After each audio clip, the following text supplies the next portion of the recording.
Diabetes din ang minanang sakit ng pamilyang may-ari ng Mom and Tina's Restaurant. Kaya naman naglabas sila ng sugar-free version ng kanilang best-selling desserts. My lolo naman became diabetic. So, of course, my tita wanted him to still enjoy desserts. So, she started coming up with sugar-free desserts. Gumagamit raw sila ng alternative sweeteners na galing pa raw sa ibang bansa. At ang good news, hindi raw nagkakalayo ang mga presyo ng kanilang sugar-free at regular desserts.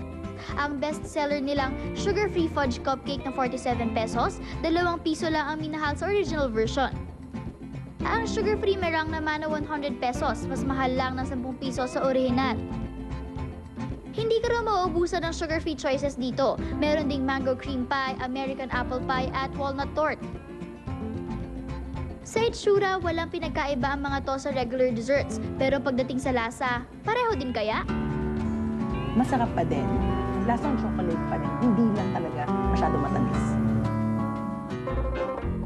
Speaking of guilt-free, healthy eating din ang sinusulong ng lifestyle store na Sugar Leaf. Natural sweeteners din daw mula sa niyog ang ginagamit nila sa desserts tulad ng carrot cake, macadamia pie at San Rival. Ang blueberry yogurt naman nila, fresh yogurt at berries ang ginamit. Yung mga cakes at saka pastries namin at yung cookies at ice cream, meron po itong ginagamitan ng natural sweetener. Masarap siya. Medyo may tangy, may zest pagkagat mo. Yung berries niya, halatang fresh. Dahil sa mga sugar-free desserts, ang mga diabetic, nagpapapayat at pati ang mga health-conscious pwede pa rin mag-enjoy sa pagkain ng matatamis. Basta tandaan, kung may diabetes o iba pang sakit, kumonsulta muna sa inyong doktor kung anong sugar alternative ang babagay sa inyo. At diabetic man o hindi, dapat hinay-hinay lang sa pagkain.